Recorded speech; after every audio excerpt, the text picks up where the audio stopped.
Bismillahirrahmanirrahim.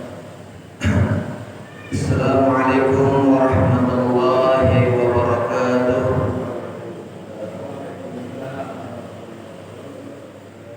Alhamdulillahilladzi ja'alana wa iyyakum min ibadihis shalihin.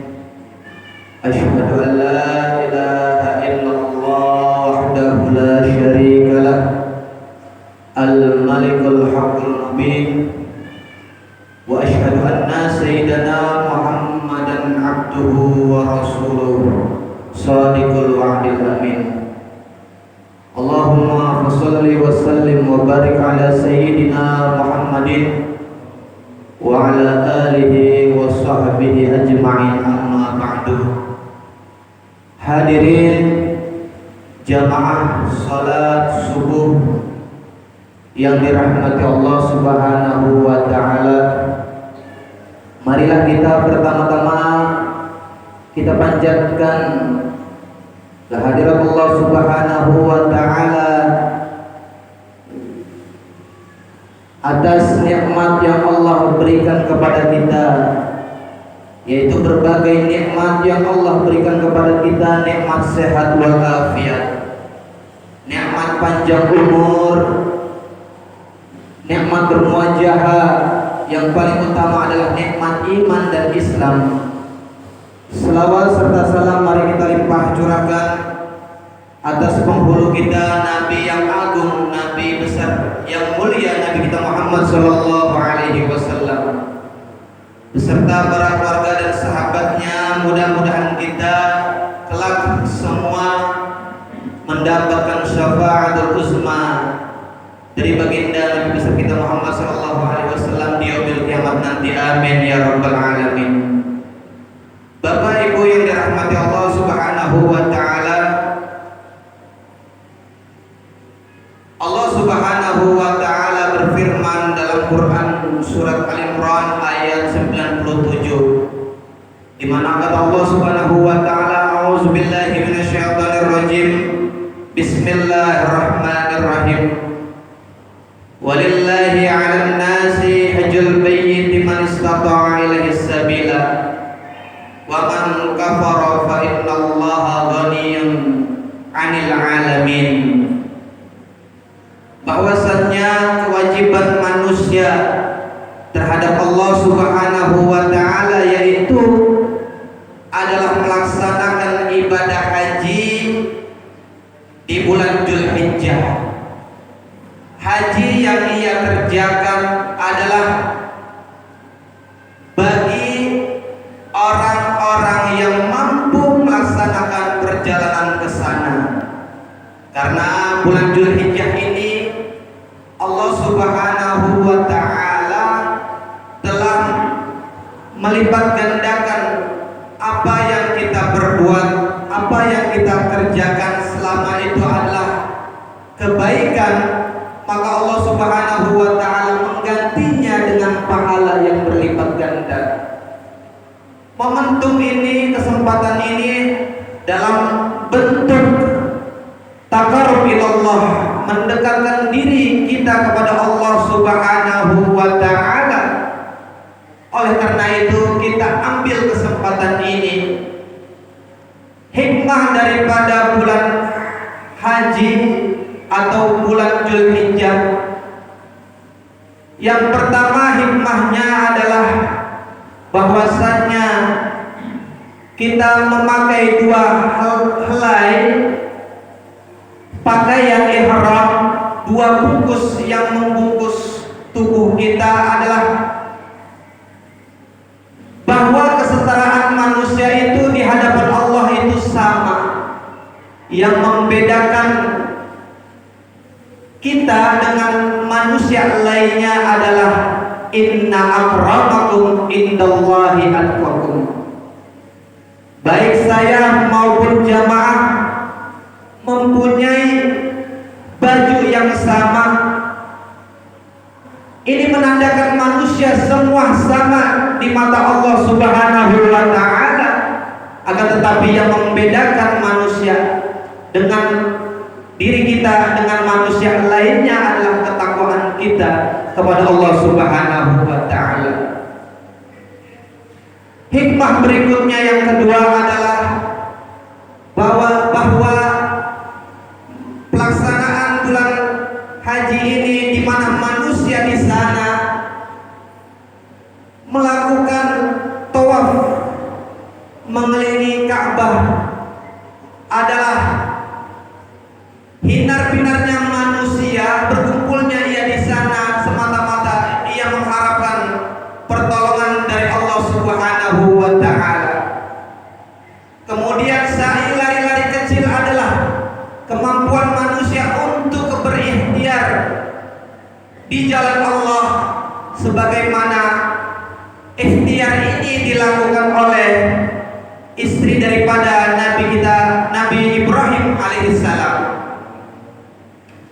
Nabi Allah Ibrahim alaihissalam memiliki istri yaitu Siti Hajar. Kemudian istri ini memiliki seorang anak yang bernama Nabi Ismail alaihissalam. Nabi Ismail adalah putra daripada Nabi Ibrahim alaihissalam. Kemudian di terik panasnya matahari, sedang Nabi Ismail alaihissalam itu sedang haus, maka yang dilakukan oleh Siti Hajar adalah memberikannya minum. Kemudian dicari di tengah padang pasir yang panas ini, tidaklah ditemukan air. Setelah dicari-cari kemana-mana sampai berlari-lari kecil Siti Hajar, akhirnya dia menemukan Nabi Ismail alaihissalam itu yaitu menggoyang-goyangkan kakinya seperti halnya ayam menceker tanah yang dia ceker kemudian menghasilkan air, maka disebut air Zam-Zam. Hakul insan bil ikhtiar, hakullah bil iradah, bahwa haknya manusia itu adalah ikhtiar untuk mencari rezeki Allah Subhanahu wa taala, dan haknya Allah yaitu menentukan akan rezeki manusia. Hakikatnya adalah manusia, rezeki manusia itu adalah di genggaman Allah Subhanahu wa taala. Kemudian Allah yang menentukan rezeki kita masing-masing. Terkadang apa yang kita ikhtiarkan hasil yang menentukan. Sebagai contoh, kita ikhtiar akhirnya kita dapat. Terkadang kita susah payah mencarinya, Allah belum memberinya. Dan terkadang juga kita sudah capek berikhtiar, akhirnya Allah yang menilai sehingga kita mendapatkan rezeki Allah Subhanahu wa taala. Bapak Ibu yang dirahmati Allah Subhanahu wa taala, hikmah berikutnya adalah di bulan Dzulhijjah ini yang keempat, yaitu melaksanakan wukuf di padang Arafah. Wukuf ini yaitu di tengah terik matahari, orang yang melaksanakan ibadah haji di sana itu berkumpul sebagaimana dia berkumpul di sana, sebagaimana nanti kita akan berkumpul di padang mahsyar. Kita dihisab oleh Allah Subhanahu wa taala. Maka sehingga kita saling berintrospeksi pada diri kita masing-masing untuk menghadap Allah Subhanahu wa taala. Apa yang kita bawa, bekal apa yang kita sudah persiapkan, karena sesungguhnya kita nanti berkumpul di akhirat di padang mahsyar, tempat kita berkumpul masing-masing kita dihisab. Bapak Ibu sekalian, Bapak Ibu yang dirahmati Allah Subhanahu wa taala, bahwa di bulan Dzulhijjah ini adalah momentum kita dekatkan diri kita kepada Allah Subhanahu wa taala. Subhanahu wa ta'ala. Bagi yang mampu melaksanakan perjalanan haji, kemudian bagi yang tidak mampu, ini adalah fadail sebagai fadail amal, maka Rasulullah Shallallahu Alaihi Wasallam menyatakan dalam suatu hadisnya, afdalu yaumud dunya wa yaumul asr, bahwa keutamaan hari di dunia adalah keutamaan yang paling utama adalah melaksanakan ibadah di 10 hari di bulan Dzulhijjah. Kemudian Allah Subhanahu wa ta'ala berfirman dalam Quran surat Al-Fajr ayat 1 dan 2, wal fajri walayalil asr, bahwa sesungguhnya Allah Subhanahu wa ta'ala bersumpah demi waktu fajar, bahwa manusia ketika dikasih kesempatan, inilah yang kita ambil pada 10 hari di bulan Dzulhijjah. Baik itu puasa kita yang kita lakukan pada bulan Dzulhijjah ini, ataupun amaliyah yang dalam bentuk ibadah mahdoh dan ghairul mahdoh, atau ibadah salat kita, ini Allah lebih cinta kepada seorang hamba di antara manusia yang lain. Allah cinta kepada hamba tersebut apabila kita di bulan Dzulhijjah ini mampu melaksanakan ibadah kepada Allah Subhanahu wa ta'ala. Baik qiyamul lailnya ketika di bulan Dzulhijjah ini sama dengan qiyamul lail pada saat kita mendapatkan Lailatul Qadar. Puasa yang kita lakukan di bulan haji ini adalah sama halnya kita melaksanakan puasa di bulan Ramadan. Artinya Allah Subhanahu wa ta'ala memberikan kesempatan untuk kita berlomba, fastabiqul khairat, berlomba-lomba dalam kebaikan, sehingga Allah Subhanahu wa ta'ala menghisab kita nanti. Perbekalan kita ada yang lewat sholatnya, ada lewat ibadah lainnya, sehingga Allah menghitung pahala, di mana Allah Subhanahu wa ta'ala menjanjikan dalam Quran surat Al-Bayyinah ayat 9, wa'adallahu alladhina amanu wa 'amilus sholihati lahum maghfiratun wa ajrun 'azim. Allah telah menjanjikan kepada orang yang beriman yaitu pahala yang besar, kemudian ampunan maghfirahnya Allah yang tak kalah besarnya. Bapak Ibu yang dirahmati Allah Subhanahu wa ta'ala, kemudian hikmah berikutnya, apabila kita mampu pada tanggal 10, yaitu pada saat hari raya, kita berkorban, di mana Allah Subhanahu wa ta'ala berfirman dalam Quran surat Al-Kautsar, a'udzubillahi minasyaitonirrajim, bismillahirrahmanirrahim, inna a'tainakal kautsar fasholli li rabbika wanhar inna sani'aka huwal abtar. Bahwa sesungguhnya manusia itu hendak dia berkurban dalam rangka mendekatkan diri kepada Allah Subhanahu wa ta'ala. Kurban diambil dari kata qaraba, artinya dekat. Maka ketika manusia ini ditambahkan alif dan nun menjadi kurban, artinya manusia ini ketika mempunyai kedekatan lebih kepada Allah Subhanahu wa ta'ala disebutnya kurban. Awalnya qaraba artinya dekat, ditambahkan alif dan nun menandakan ciri bahwa manusia itu tatkala dia sedang mendekatkan diri kepada Allah Subhanahu wa ta'ala, dia sanggup berkurban. Maka ancaman Allah Subhanahu wa ta'ala itu dalam Quran surat Al-Mu'minun ayat 10, di mana kata Allah Subhanahu wa ta'ala, a'udzubillahi minasyaitonirrajim, bismillahirrahmanirrahim, wa anfiqu mimma razaqnakum min qabli an ya'tiya ahadukumul maut fayaqula rabbi laula rabbi akhartani ila ajalin qarib fa minas salihin.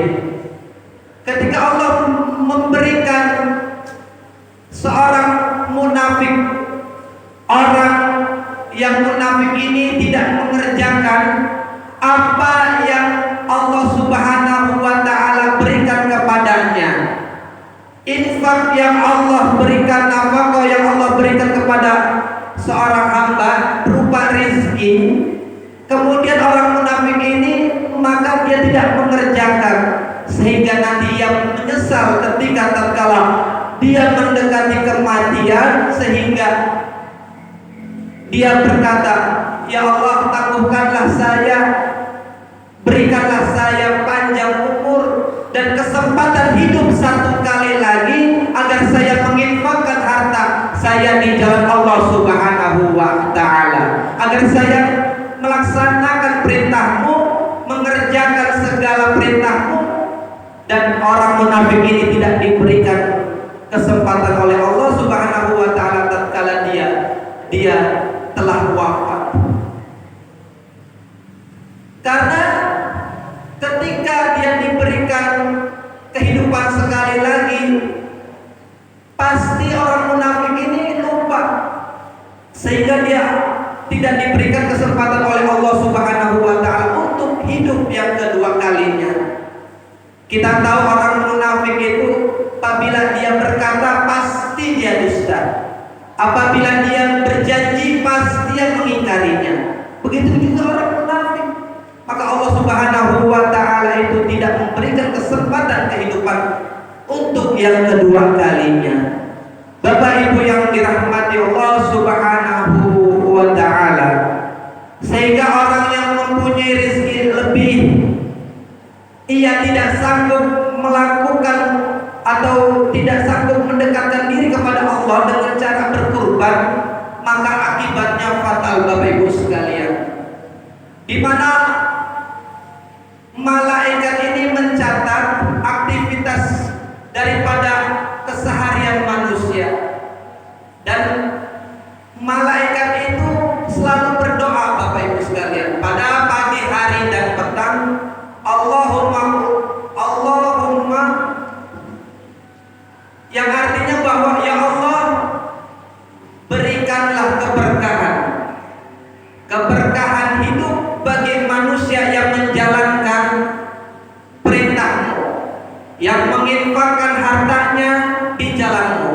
Ya Allah, ganti dengan keberkahanmu ya Allah, berilah ganti yang lebih kepada orang yang menginfakkan hartanya di jalanmu ya Allah.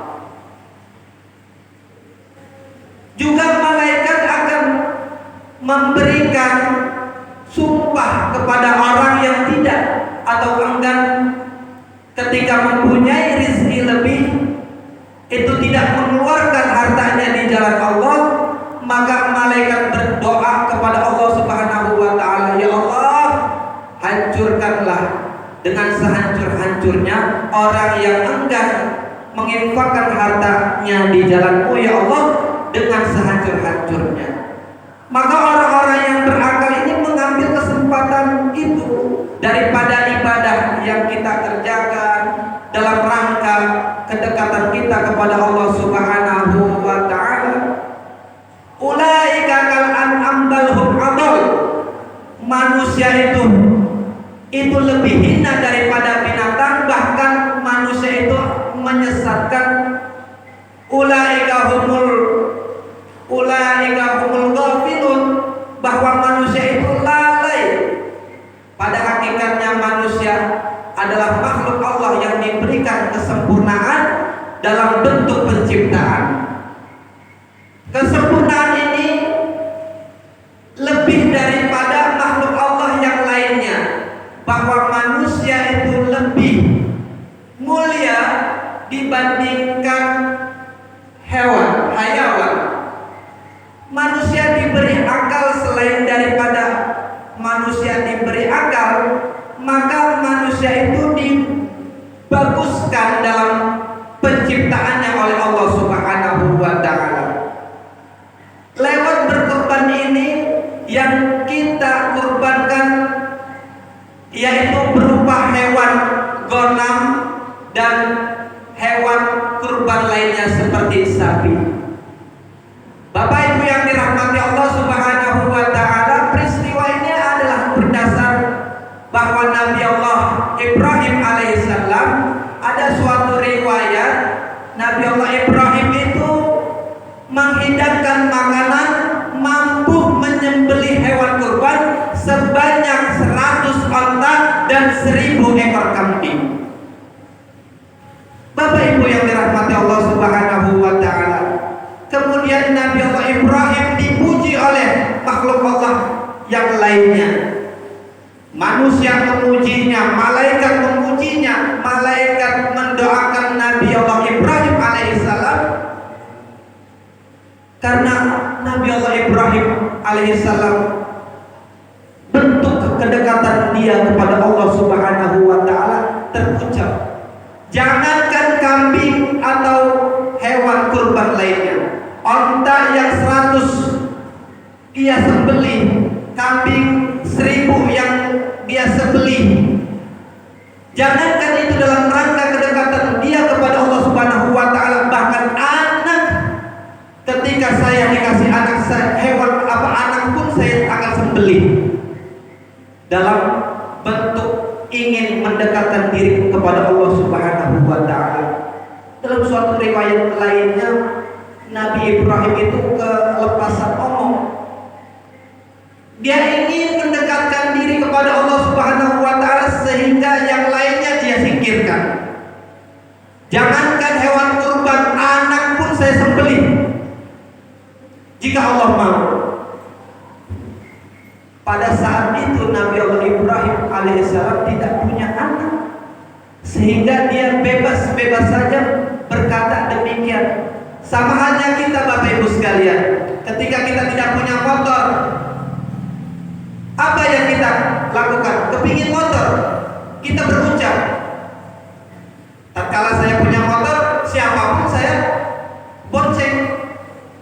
Nah itu kira-kira Bapak Ibu sekalian, dikala dia ingin mendekatkan diri kepada Allah Subhanahu wa taala, maka penghalang-penghalangnya ini dia singkirkan. Akhirnya Allah Subhanahu wa taala berkata demikian kepada Nabi Allah Ibrahim, "Ufi ya Ibrahim, ufi binazarikum." Ya Ibrahim, laksanakan apa yang kau nazarkan pada tempo dulu waktu kamu belum punya anak. Allah mengingatkan Bapak Ibu sekalian, sama halnya kita diingatkan ketika kita dikasih rezeki lebih oleh Allah Subhanahu wa taala, nih mampu gak orang untuk mendekatkan diri kepada Allah Subhanahu wa taala?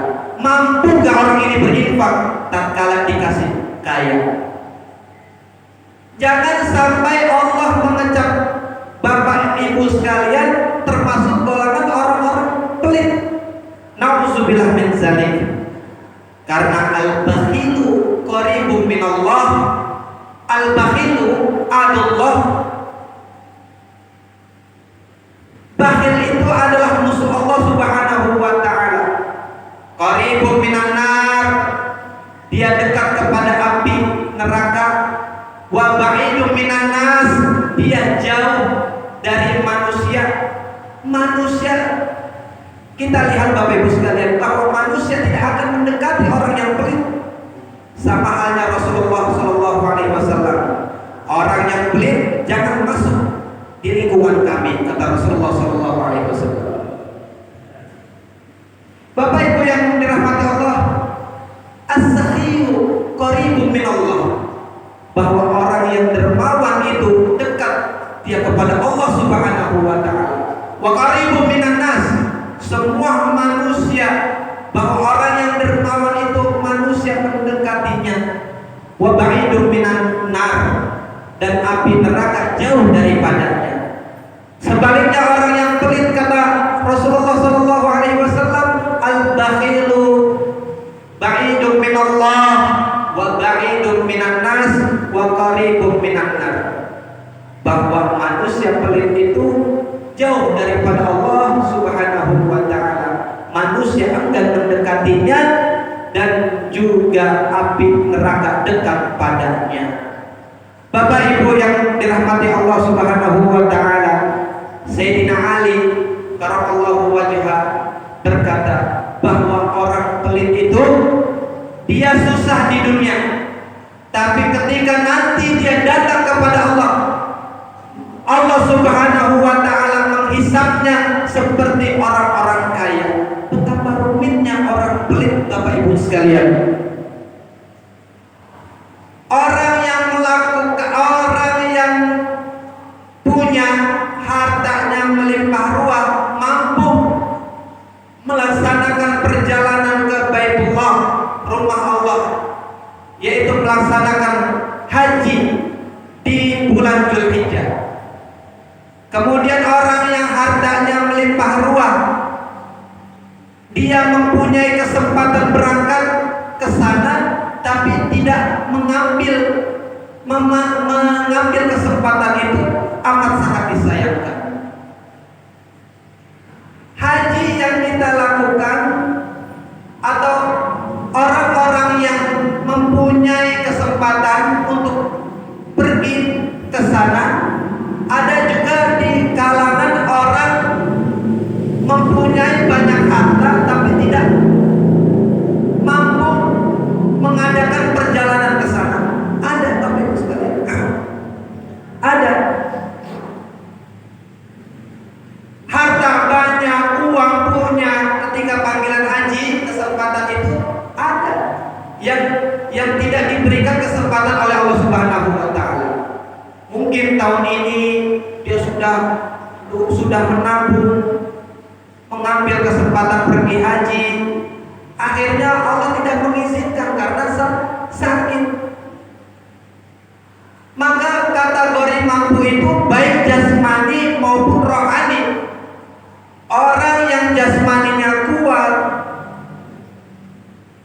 kemudian finansialnya kuat, ekonominya kuat, dia berangkat melaksanakan perjalanan haji. Justru sebaliknya, Bapak Ibu sekalian, yang tadi saya sebutkan, jangan sampai kita dihisab seperti orang-orang kaya. Orang-orang munafik inilah nanti dihisab oleh Allah Subhanahu wa taala seperti orang-orang kaya. Orang-orang pelit inilah yang nanti akan dihisab seperti orang-orang kaya. Dia pelit di dunia, susah artinya. Kemudian nanti dia dihisab oleh Allah Subhanahu wa taala dalam keadaan orang susah dan prosesnya seperti orang kaya. Artinya lama, Bapak Ibu sekalian. Nah, orang pelit ini dia jauh daripada Allah Subhanahu wa taala. Bapak Ibu yang dirahmati Allah Subhanahu wa taala, lanjut pada kisah Nabi Allah Ibrahim. Allah Subhanahu wa taala berfirman dalam surat As-Saffat ayat 100 sampai dengan 101. A'udzubillahi minasyaitonirrajim. Bismillahirrahmanirrahim. Rabbi habli minas shalihin fabasyarna bi ghulamin halim. Doa Nabi Allah Ibrahim alaihissalam bahwa ya Allah, berikanlah saya keturunan. Dalam usia tua senja tersebut, Nabi Allah Ibrahim tidak mempunyai anak. Sampai dia berdoa dalam Quran surat As-Saffat ayat 100, Rabbi habli minas shalihin, ya Allah, berikanlah anak kepada saya yang saleh. Fabasyarna bil ghulamin halim, dan Allah Subhanahu wa taala memberikan kabar gembira, yaitu didatangkanlah anak yang soleh juga. Singkat cerita, kemudian Nabi Ibrahim alaihissalam dituntut oleh Allah Subhanahu wa taala, ufi binazarikum, penuhilah nazarmu wahai Ibrahim. Nabi Allah Ibrahim bermimpi bahwa kok mimpinya sampai sama dalam 3 hal. Sekali 2 kali mungkin datangnya bukan dari Allah, dia menganggap seperti itu. Akhirnya Nabi Allah Ibrahim diberikan 3 kali mimpi. Dalam mimpi tersebut, ya Ibrahim, laksanakan kurbanmu, yaitu sembelihlah anakmu.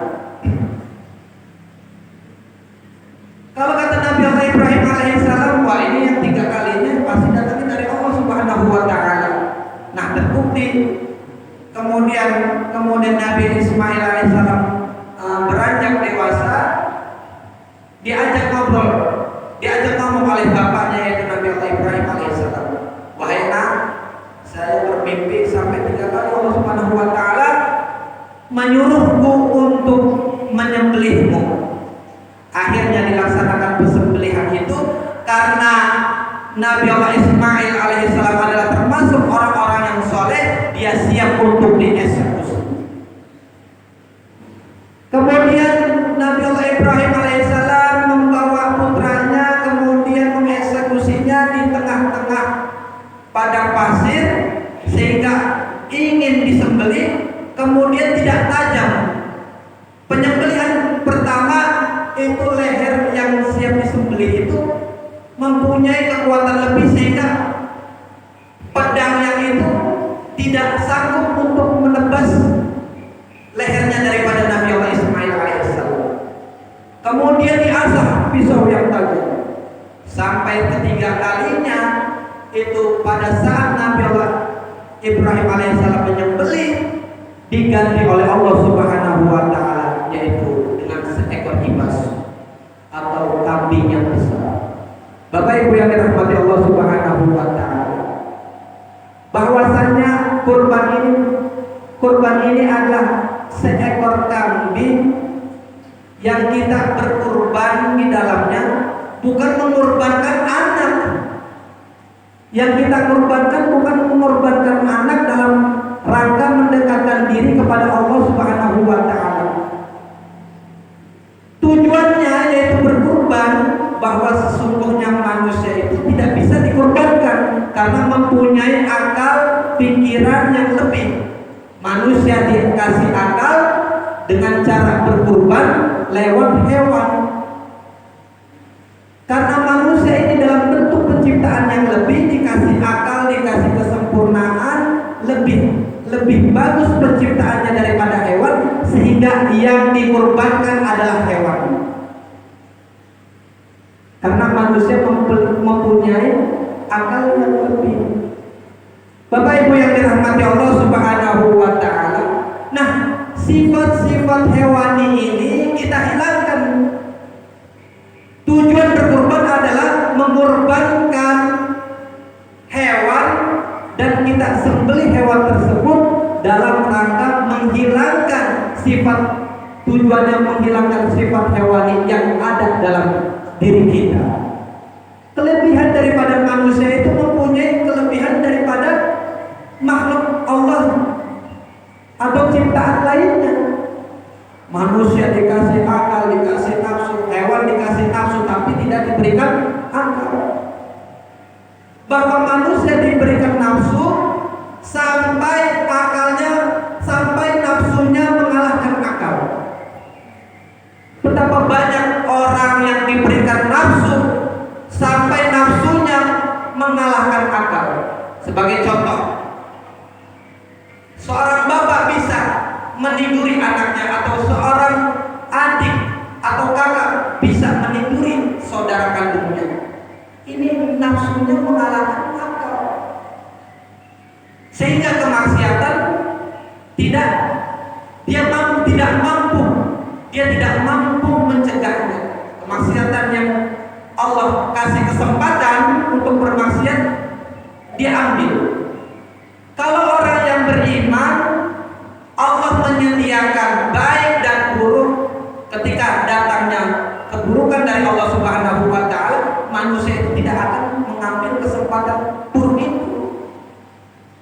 Karena manusia dikasih akal, sehingga manusia akan mengambil kesempatan yang baik yang datangnya dari Allah Subhanahu wa taala. Dalam rangka kita mendekatkan diri kepada Allah Subhanahu wa taala, pasti manusia mengambil kesempatan momentum berkurban pada bulan Dzulhijjah. Bapak Ibu yang dirahmati Allah Subhanahu wa taala, jangan sampai Allah mengatakan ulaika kal an'am bal hum adall, bahwa manusia itu bahkan lebih menyesatkan daripada makhluk Allah yang lainnya. Mungkin Bapak Ibu demikian yang dapat saya sampaikan pada hari ini. Kurang lebihnya saya mohon maaf. Yang akan dilanjutkan oleh Abu Muhammad Ustaz kita Muhammad Safri kepadanya kami persilakan dengan segala hormat. Assalamualaikum warahmatullahi wabarakatuh.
Kemudian